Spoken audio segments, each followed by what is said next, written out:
Welcome, everyone, to Our American Values.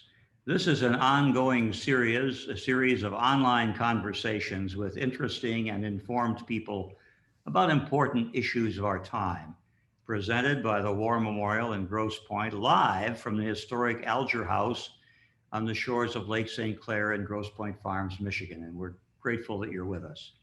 During the next hour, we're going to learn about nonprofit newsrooms. What are they? Why are they important? How do they work? What's the future? What's the past? How did they come to be? Our guests will be Stephen Henderson and Bev Weintraub. Stephen Henderson is a native Detroiter with nearly 30 years of journalism experience as both a writer and an editor. He has a deep-rooted connection with this city that he calls home. Mr. Henderson graduated from the University of Detroit Jesuit High School and the University of Michigan. His resume includes stints at the Detroit Free Press, the Chicago Tribune, the Baltimore Sun, and 4 years, this would be fascinating for me, 4 years covering the United States Supreme Court for the Knight Ridder Washington Bureau. Stephen is a Pulitzer Prize winner, a two-time winner of both the Scripps Howard and the American Society of News Editors National Awards for Opinion Writing, and these are among more than 2,000 national awards for writing and editing. And with all of that, he hosts a daily radio show on WDET, Detroit's public radio station, and 2 weekly shows on Detroit Public Television. Welcome, Stephen Henderson. Thank you. You're at your home, I take it. I am at home. I'm in my Okay. Joining Stephen tonight is Bev Weintraub, the executive editor for Viewpoints, Projects, and Brand for the 74, about which we'll learn more in just a few moments. She's a veteran journalist with 24 years at the New York Daily News, where she won the Pulitzer Prize for editorial writing with 2 colleagues. That was in 2017 for an investigation, you may remember this, into the mysterious illnesses that were affecting or afflicting World Trade Center first responders after 9/11. At the New York Daily News, Bev covered education, social services, and a very wide variety of other issues. She's written essays about women and aviation for the Washington Post from her vantage point as a licensed private pilot. Bev writes the 74's newsletter and oversees its opinion section, broadening and accelerating the depth and breadth of the op-eds and analysis published by the site. She graduated cum laude from Barnard College of Columbia University with a BA degree in linguistics. I have a granddaughter, would love to talk to you about that, and a minor in political science. Welcome. Thank you for having me. Thank you for being with us. We also have a recent graduate of Albion College. Full and fair disclosure here, I'm an alumnus of Albion College. Her name is Hala Yazdani, and she graduated just, 10 days or 2 weeks ago from the college and is thinking about a career in the law. She'll be asking questions of Bev and Stephen during the course of our conversation. I'd like to offer a special thanks too to Patrick McLean. Patrick is the director of the Gerald R. Ford Institute for Leadership in Public Policy and Service at Albion College, which has become our partner in presenting this series. Those of you in the audience are welcome to submit questions using the chat function of Zoom. We'll be monitoring those and passing those on to Bev and Stephen. All right, so I want to start with you, Bev. I just have to ask you, I've been wondering about this, just what in the world is the 74? Okay, so the 74 is a reference to the 74 million K-12 age school children in the United States. At the time the site was founded, we're about 5 years old now, so not a startup anymore. But we have a primary mission of covering all aspects of K-12 education from a national standpoint, from policy to practice to research. We have a wide variety of readers, from parents to researchers to teachers, school leaders, governors, think tank types, researchers. We do, a wide range of breaking news, although our real focus is more on feature stories that inform inform the news or explain how news is experienced in schools, in school policy arenas. The opinion section, which I oversee, the essays run the gamut from teachers writing about their practice. We have a large student voice section, which is really an underheard segment of the school environment. A lot of researchers, a lot of theoreticians, and pretty much everything in between. Fascinating. Thank you. I've been wondering about the 74 since I first read your bio. Thank you very much. Stephen, let me turn to you. Well, let's start at the beginning. Just what is a nonprofit newsroom? It's a great question because, great question, especially right now, because most newsrooms are nonprofit in the sense that they don't make any money. That's not by design in most media, but in the nonprofit news world, I think we would say that the distinction is that we get to be mission driven, right?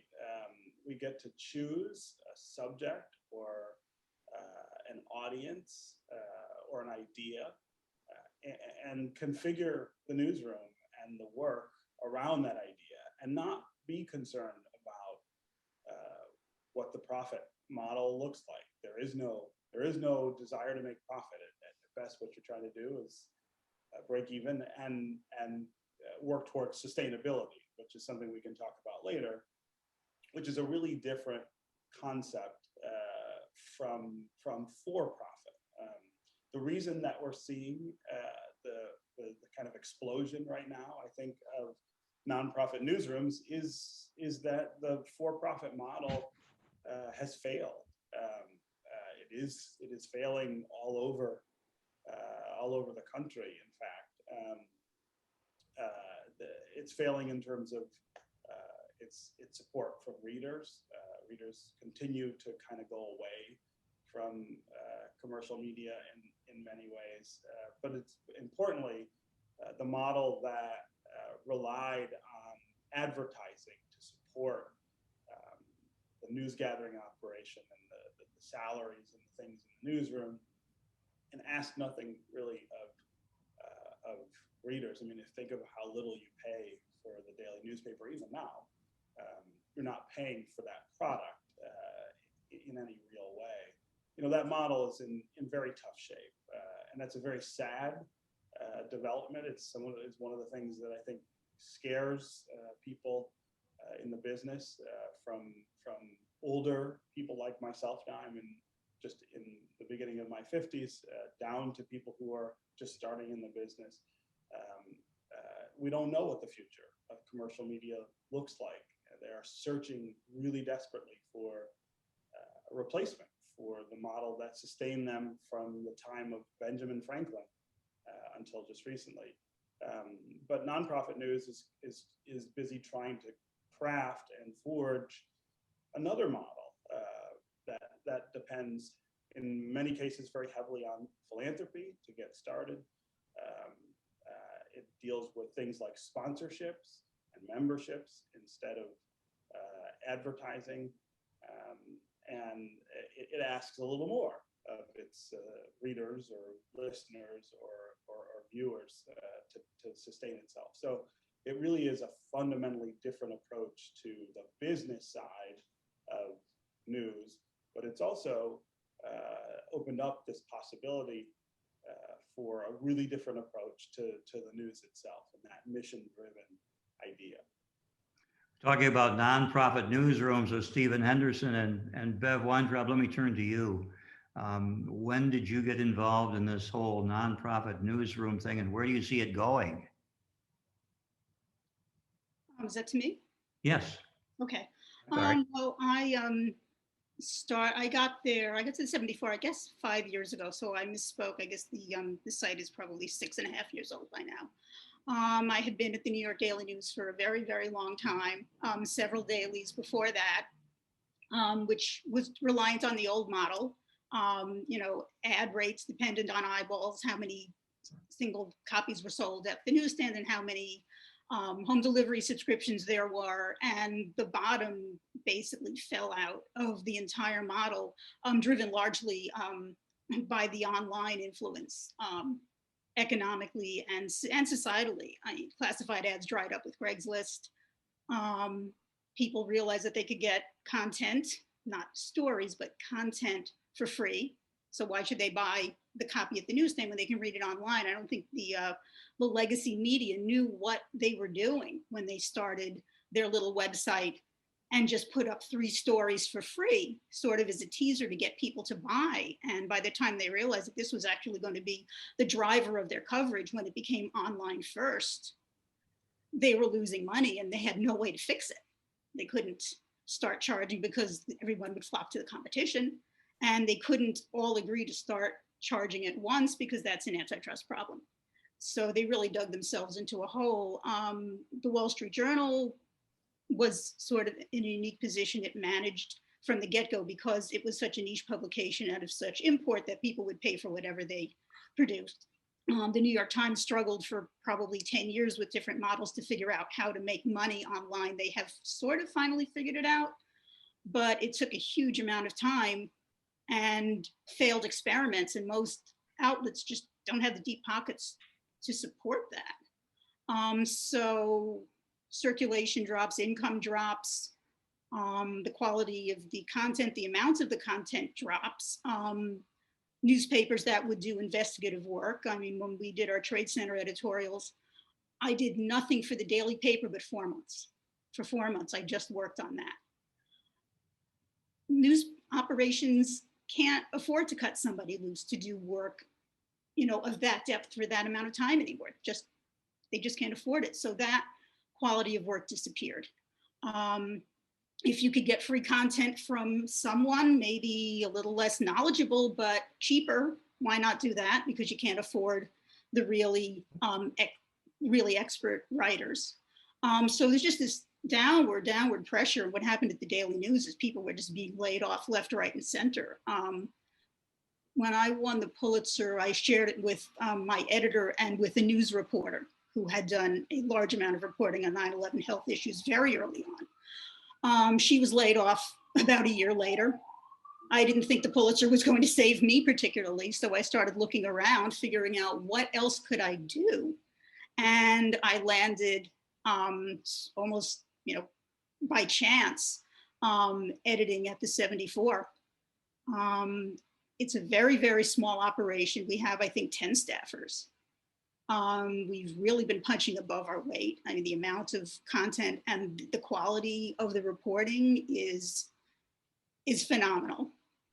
And, we have a group of people who, believe in that the breadth of education is the foundation of democracy, and it needs to be watched, it needs to be explained, and they're willing to devote the resources that we can do it. It's fascinating. Stephen, you're kind of a multimedia journalist these days, having been through print journalism originally, and now radio and TV and Bridge Detroit. I guess one of the things that concerns me as I think about this is it's so easy to turn on my computer in the morning and look at various sites that purport to be presenting news or opinion, and it's difficult to know on whom I can rely. It's a kind of a quality control issue, and I suspect this is as old as journalism itself. Do you have thoughts about that? Yeah, I do. On the one hand, I completely agree with you that the explosion of media available online has blurred the lines quite a bit, and has made it easy for people to deceive. I mean, it's made it easy for people to say they're news sites when, in fact, they're not anything of the kind. I mean, they have a heavy bias. At the same time, I tend to kind of look at things from an historical perspective, number one, but also from the perspective of opportunity. So I'll talk about both of them just a little. from an historical perspective, the internet is in its infancy in terms of a mass news source. We were talking about a decade, maybe a decade and a half.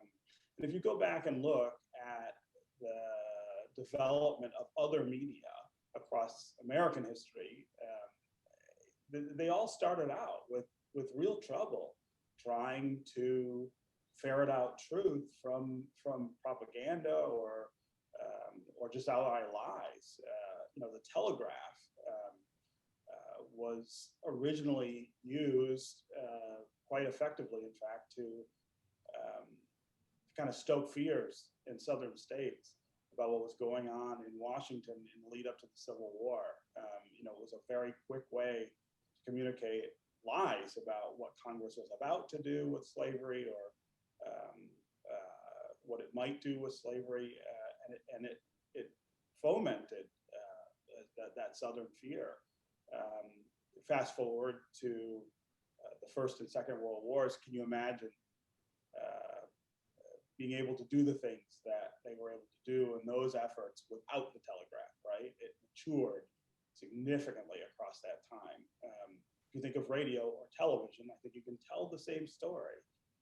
And so I'm kind of giving the internet a little bit of a break in the sense that it's a baby, and we don't really know how to use it. Those of us who are in the news business are still learning a lot about its power and its dangers, and I think consumers can be really forgiven for the confusion that I think a lot of people feel about how to use it. At the same time, I think the opportunity for innovation online is tremendous, right? We are able to tell stories in such a rich way that we never could in print, online as print journalists in particular, but even from the perspective of a radio or television journalist, this is a very rich platform. And nonprofit news, because it is often mission driven, I would argue could not exist without the internet, without that easy access. If you think of something like the 74, something that's so specifically focused on schools and kids on a national level, if you had to distribute that, in a physical sense, I don't know how you'd ever afford to do it. And yet they've been able to do this and capture exactly the audience that they're aiming at because of the niche sort of nature of people's consumption of news on the internet. And so, yeah, I think it's hard. It's a tough landscape right now, and you've got some bad actors on it. You have some clumsy actors on it, and you have consumers just kind of trying to find their way through. But I would say, on balance, I think the potential is so high, and it's so early in time to be judging it that I tend not to join the throngs who say that this is a step backward in news dissemination. I think it's a big step forward. We just haven't taken that step yet. I tend to agree with you. I spent some time in radio as a younger person. I've always been interested in the gathering and delivery of the news. I sometimes wish I'd stayed in the business because I would love to be doing that, especially in broadcast journalism. Bev, you're shaking your head too, and you are the beneficiary of a phenomenon that Stephen alluded to, where you can deal with a very narrow focus and do it very, very well. Something you couldn't do in traditional journalism, right? Right. What we also try to do is make that narrow focus speak to a broader point. So if we're writing about Minneapolis or Camden, New Jersey, there's something there that could inform practice in Oakland, California, for example. There's some kernel that's of broader interest. And to Stephen's point, one of the blessings of the internet is that this dissemination can compound. I'm not sure if it really started with nonprofits, but there's much more of a willingness to collaborate than to compete. So we have partnerships with Texas Tribune. We have partnerships with The Guardian, which is a for-profit. We have a partnership with Axios, and they reprint us, we reprint them. The stories that speak to their particular interest and are of the quality they're looking for, it's disseminated in multiple ways through multiple platforms. The New York Times now has an education newsletter, and they picked up 2 of our stories this morning and sent them out to the Times readers. So what we're doing over here is they consider of broader interest. And, you know, there's so much cross-pollination of people sharing ideas, building off of each other's work that you really didn't see, you know, 20 years ago, where you just sort of, you know, hold it close and not let it out. Even our competition, you know, we consider our primary competitor to be a nonprofit called Chalkbeat, which predates us. And they're much more locally focused. They have newsrooms in various cities, and they do some work that's of larger scope, but they're much more local than we are. And they cite our work and we cite their work. And I mean, for the Daily News to have cited anything the New York Post did or vice versa was unheard of. Yeah, right. I get that. I get that. And that's fascinating because it's what I'm hearing is that this new thing we call the nonprofit newsroom is cutting edge in the sense that you can really do things because you're nonprofit that we couldn't do with traditional journalism. The narrow focus, developing a specialized audience. Stephen over here is shaking his head. You're in a more general news format, I would guess. Yeah. So at Bridge Detroit, you know, the aim of the organization is to, you know, to create news and engagement opportunities for Detroiters, for the people who live, you know, in the 140 square miles inside the city limits, and to do that by number one, being in close contact with as many of those people as possible, actually interacting with as many Detroiters as possible, asking them about what their lives are like, what challenges they have on a day-to-day basis living in the city. But also, and this is, I think, equally important, you know, we set out from the beginning to staff Bridge Detroit in a way that would reflect the majority population of the city. You know, this is a city that is 85% African American. It is the largest majority African American city in America still. You know, we said from the jump to tell that story, to tell Detroit's story to Detroiters, you really got to have a staff that looks like that. And so our staff, it turns out this is somewhat coincidental. This was not the goal, but it is 100% reflective of the city's majority population. It's African American and Latino. And so, you know, we are telling a more general story in the sense that, you know, the focus is not education or police or development or recreation, but it is the city. It is the life of the city as seen through the eyes of the people who live it. And so that's another thing that I think, you know, the nonprofit space gives us incredible ability and latitude to deal with. You know, the process of raising money to support what we're doing at Bridge Detroit looked the way it did because of the mission that we had. And I think, you know, I spent a long time in mainstream newspapers. I think if we had pitched the same thing from those newsrooms, it wouldn't have gotten the same kind of support. I mean, the specific mission of doing this in a nonprofit context with that very specific mission was, incredibly attractive to funders.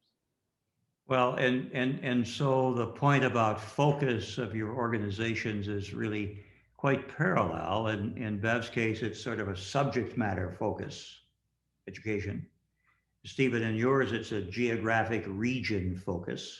I'm a follower of Bridge Detroit. I lived in the city for 25 years until the house we had was too big for the two of us after three children had moved on. So I follow what's going on with your publication.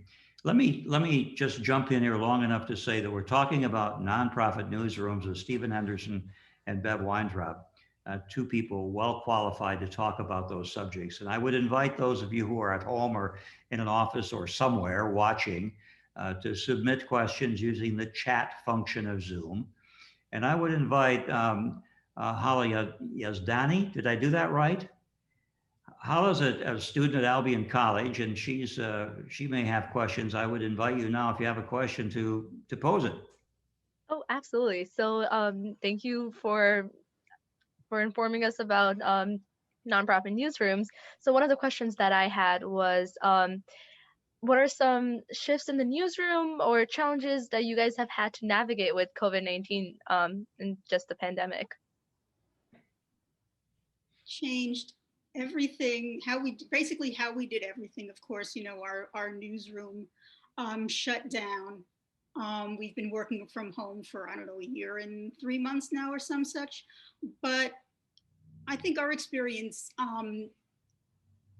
it was actually, let me say, it was a little bit, it was instructive for us because, we are a 10-person national organization. So we've never been centralized. We have a core office in downtown Manhattan. We have a reporter in Minneapolis. We had one in DC. We have someone in San Antonio. So they've been spread out to begin with.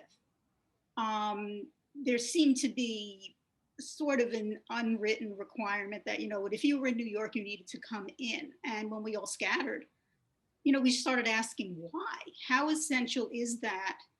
How essential is it for news gathering to be in the place where you are to cover something in that place? Could you be in LA and cover Washington? And right now our Washington reporter lives in LA. And she's done some fabulous work. Now that everything is migrated online, clearly it makes it easier.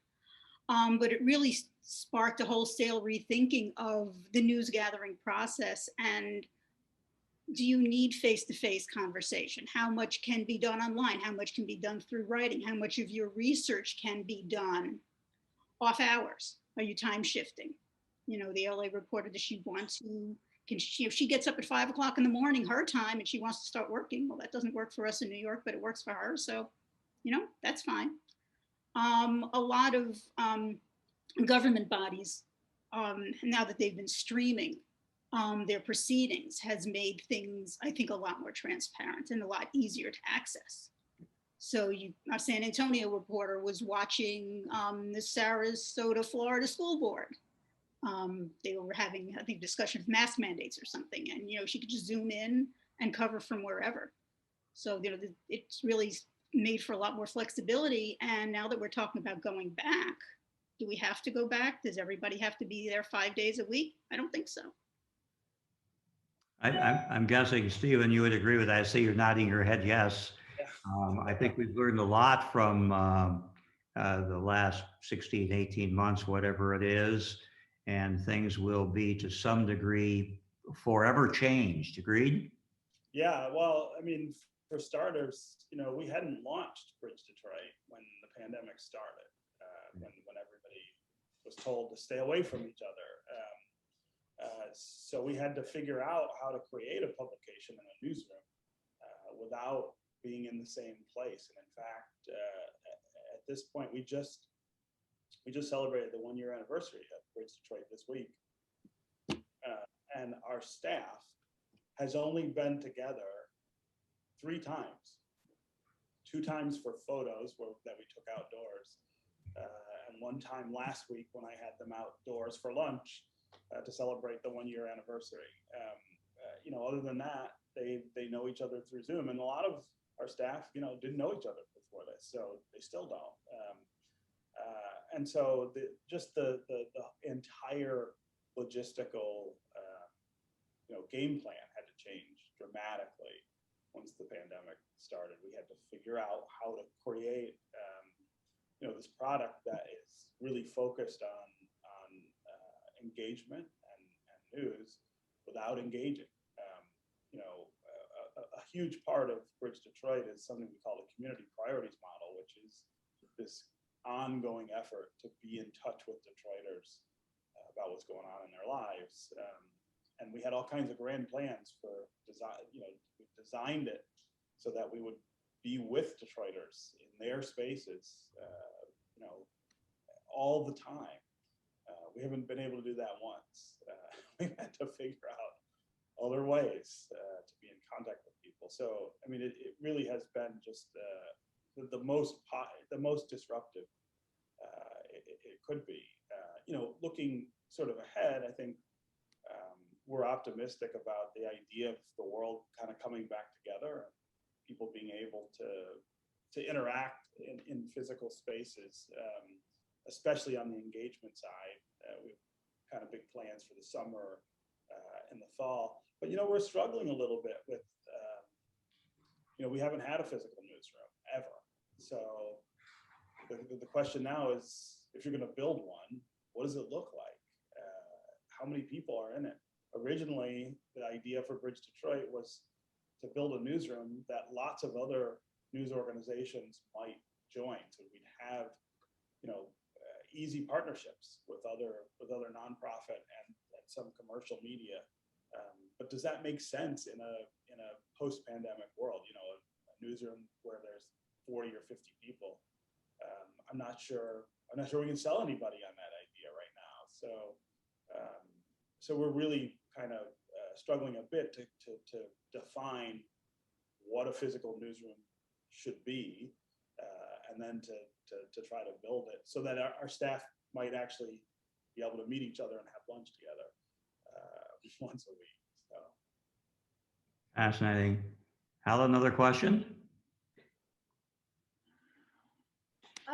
Another question that I had was, with this social media and everyone kind of gearing towards like fast and quick news, what are your predictions for future trends? And I think Stephen could probably take this one as from a general point of view. Yeah, I mean, social media, I think is if the internet is an infant,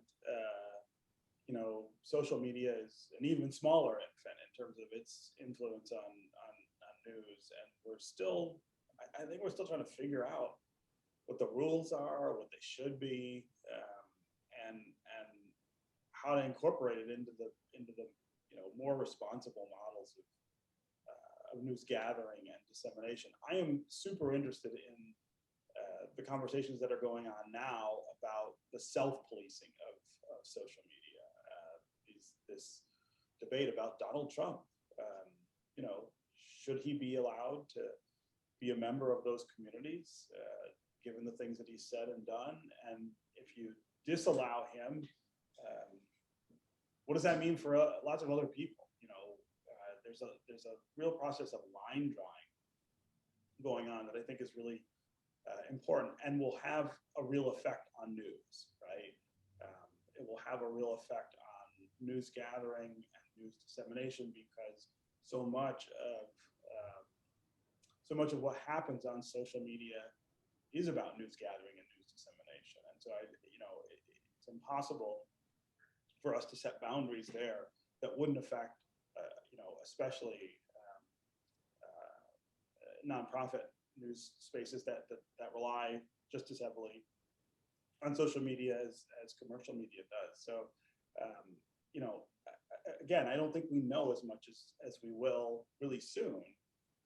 We also don't know what Congress is going to do. Congress is threatening all kinds of things. Had these hearings where they called the owners of the social media platforms on the carpet about what they were doing, but then they didn't do anything. There's a couple bills floating around. They can't get enough support to even get hearings. So, it's kind of a wait and see with where that will all end up.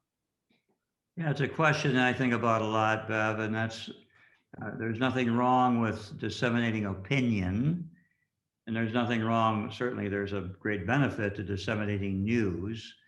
The question is, how does journalism um, draw that line? How does it identify one versus the other? Must be something you've thought about a lot.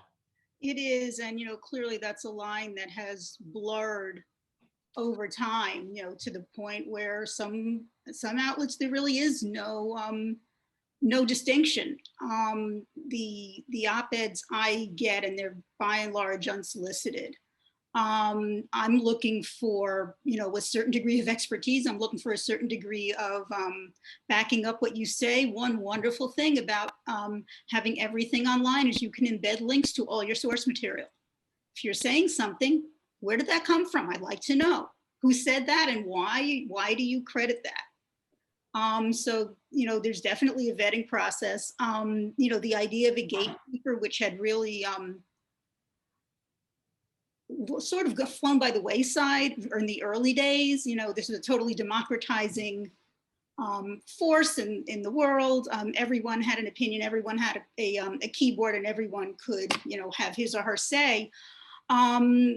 I think people have sort of realized that there is a little bit of a value to that gatekeeper function.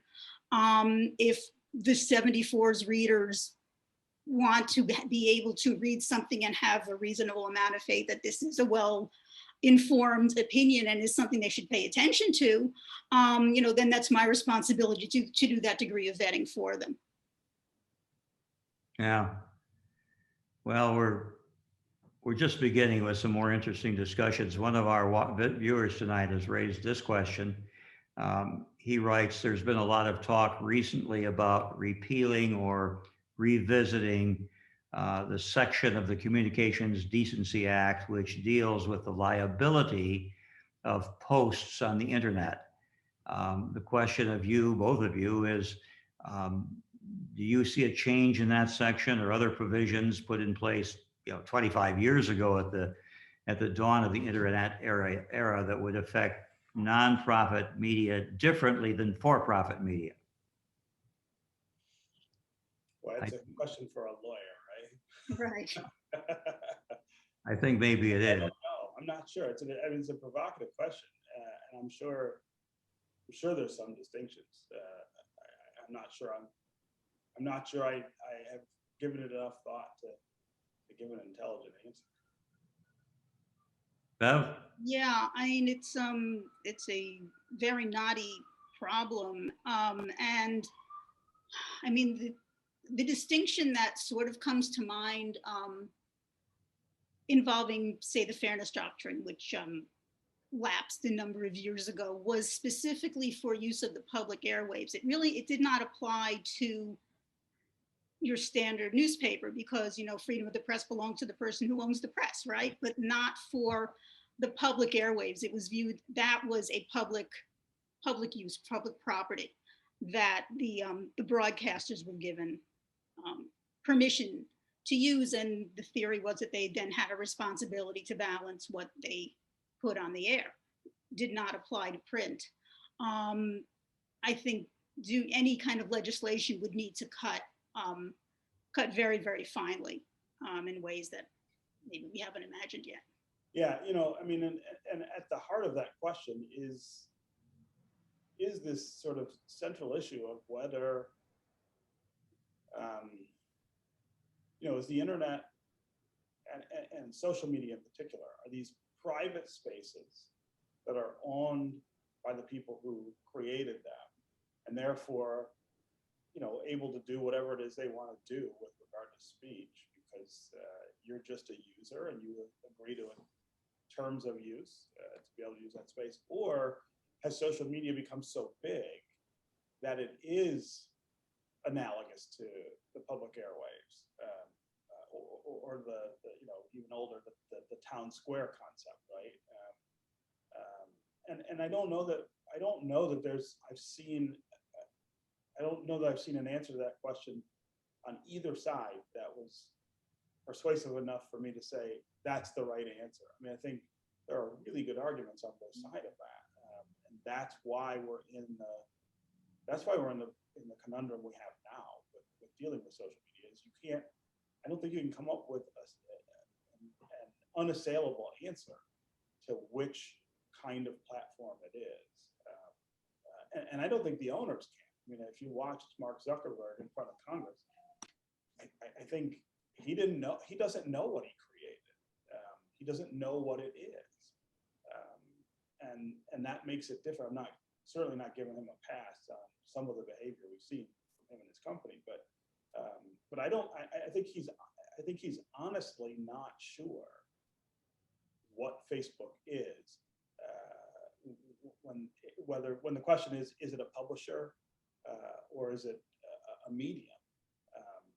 And maybe it's both, which would be an interesting way to resolve it.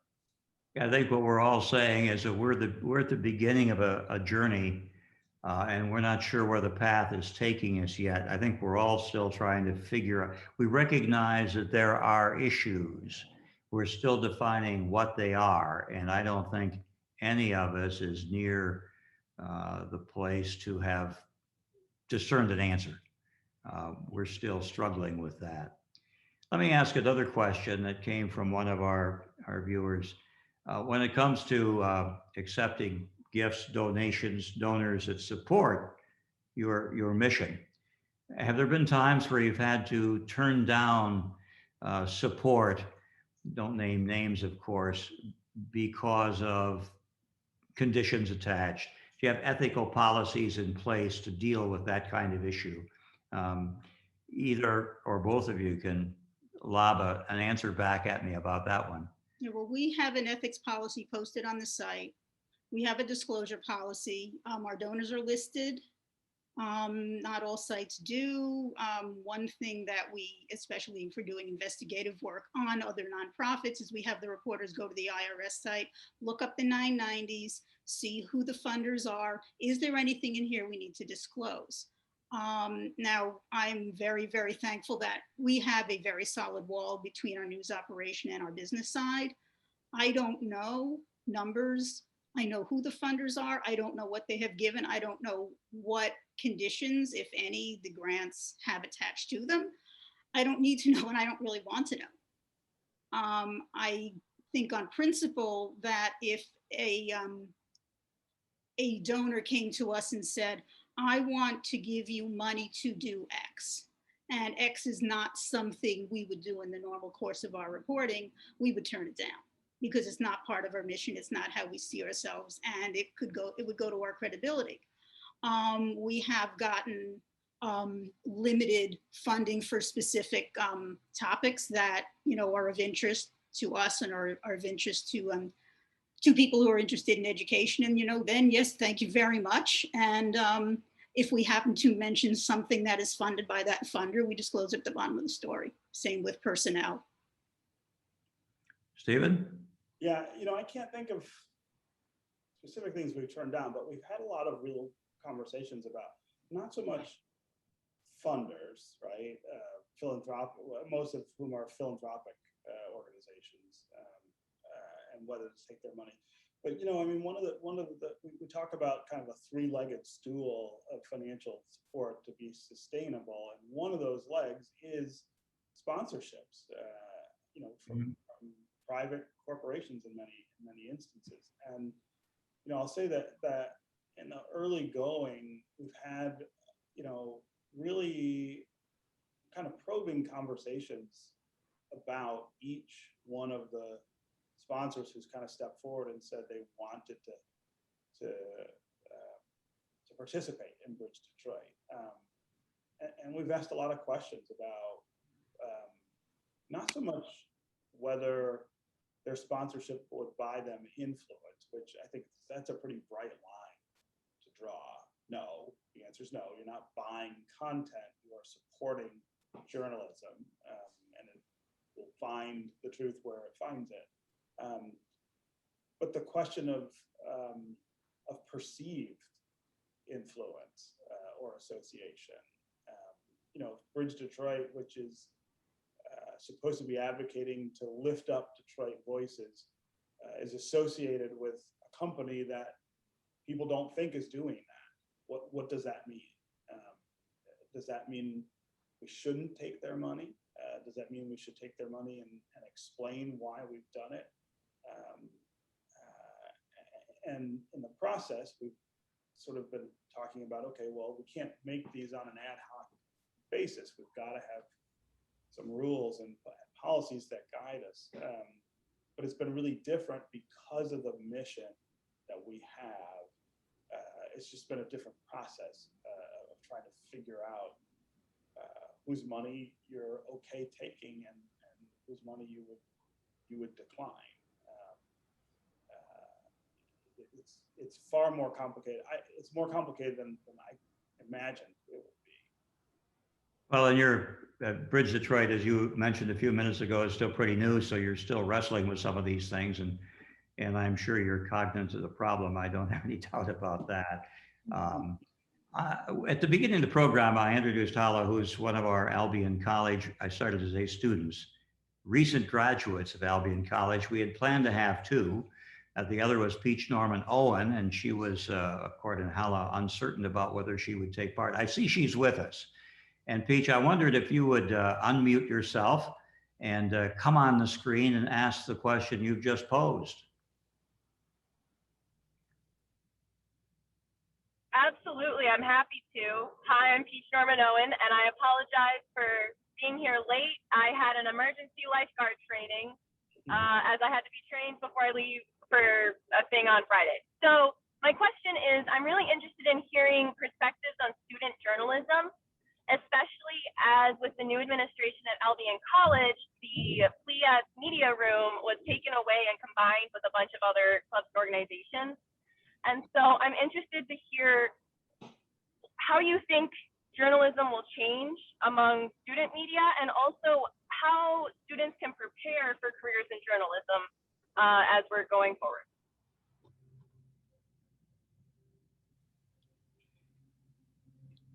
Well, sorry. I mean, I think that that's a very, very good question, and it's a very, very timely topic. There's a case, I believe, before the Supreme Court coming up that would determine whether students can be punished for what they post, say, off campus, which could have a huge chilling effect on what they do. And there's been a huge amount of back and forth on what is protected student speech, what are students allowed to do in schools. It's, you know, dealing with children, you know, there's just big open question. But, you know, kids know what they see. Kids are extremely honest. They have a bigger voice now. There's a huge, variety in how they can speak their mind. And student activists have driven the national conversation over the last 2 or 3 years in an unprecedented way. There's huge power in that. And I see that continuing, whether or not, you know, the school superintendents and the principals and the journalism advisors are on board. Stephen? Yeah, I mean, you know, there's always this tension in student journalism between, you know, the administration, which in some cases has real power over student journalism, and in other cases doesn't. And student journalists and what they want to do. I mean, it's not encouraging to hear about what happened at Albion, but it's also not surprising. I mean, I think that is the sort of instinct often of administrators. You know, I went to college at the University of Michigan, where we didn't have a journalism school, and so the student newspaper there is independent. I mean, it's an independent business that built its own building and you know, manages its own money. And there is a relationship with the university because it got into trouble during the Depression, and they took the building and maintain it and things like that. But there is no interference from the administration. And I've always thought that was, it's unfortunate that there's not a journalism school there, but the independence of that newspaper, the Michigan Daily, is incredibly key to the experience that people get there, and the ability to tell the administration, no across the board for any reason. I think there are a lot of people who say they would discourage young people from going into journalism right now because the business is in such, disarray and kind of chaos.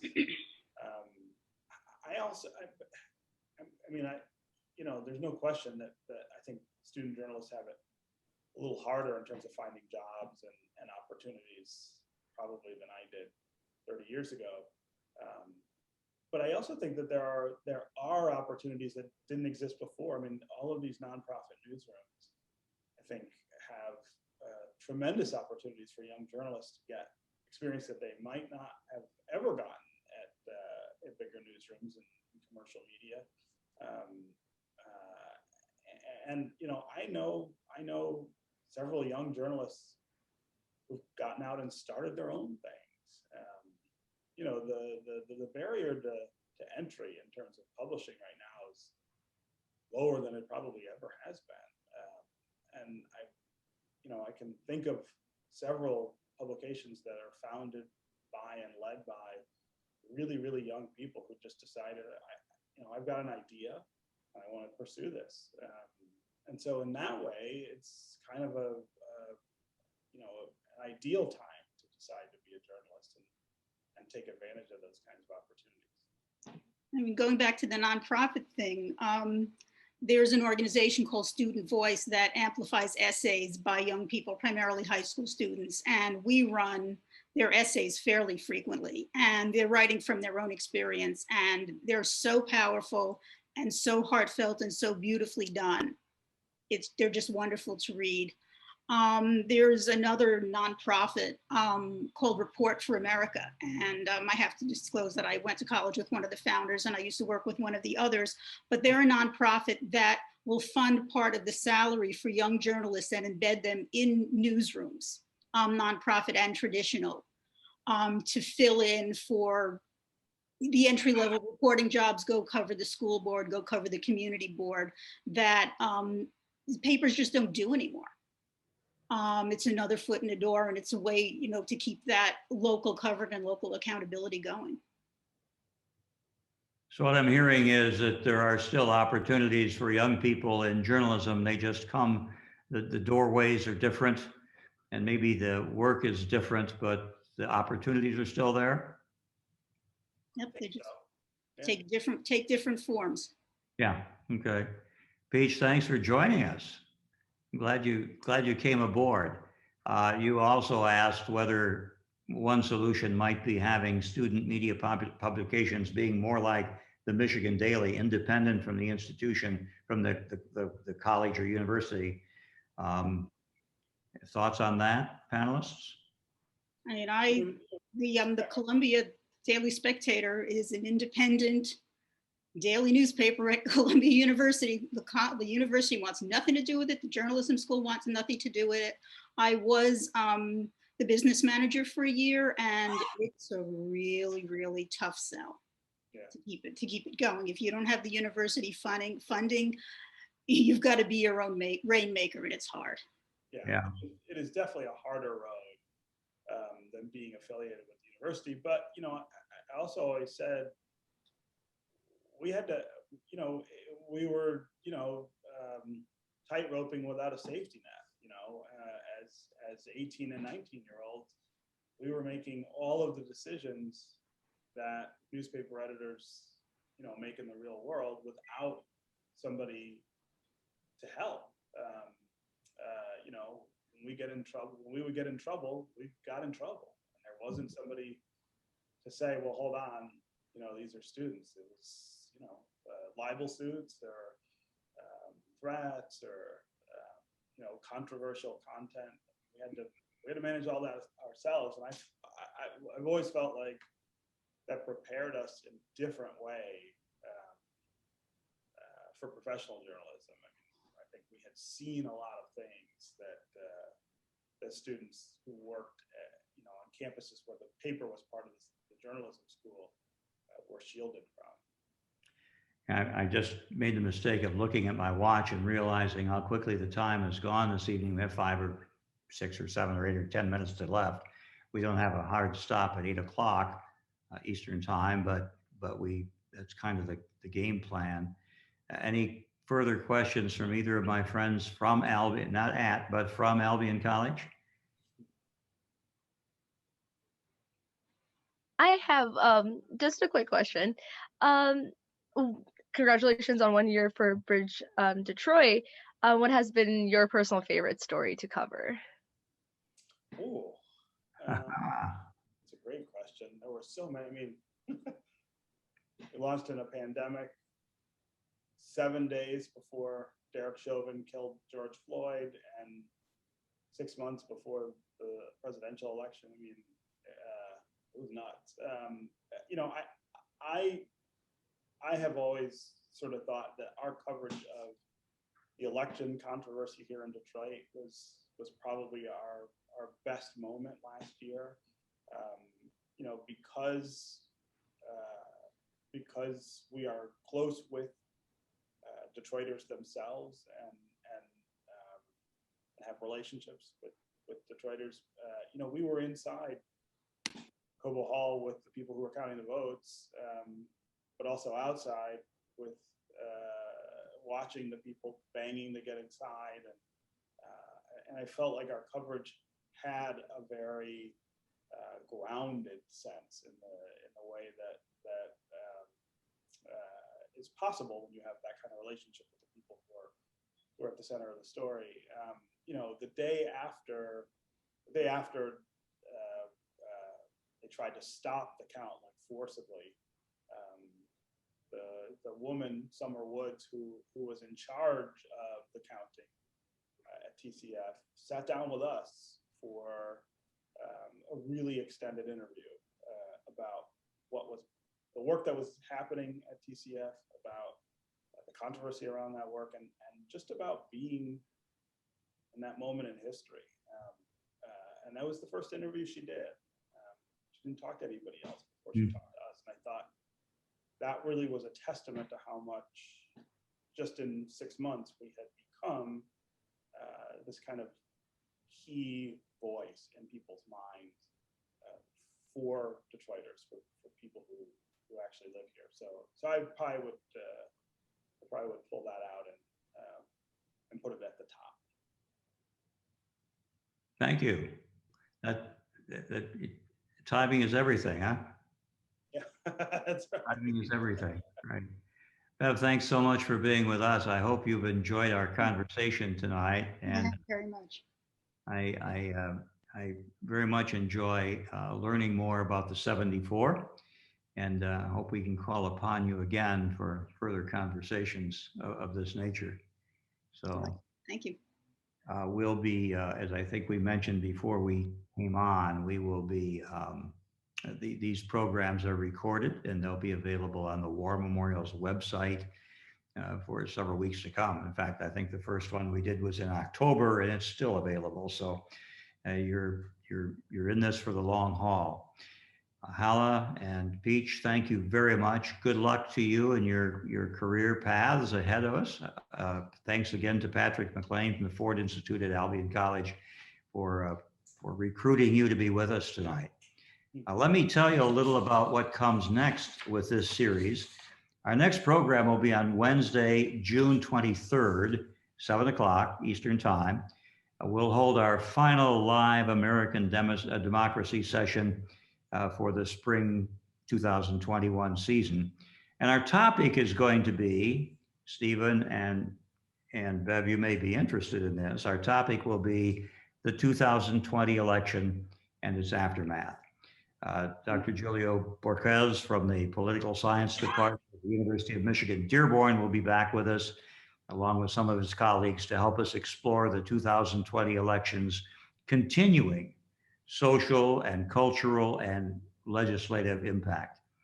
As I suspect all of you know, in 2018, Michigan voters made it easier to vote by adopting no reason absentee voting and same-day voter registration. Those measures probably contributed to Michigan's record voter turnout last November, with more than 5.5 million people going to the polls in this state.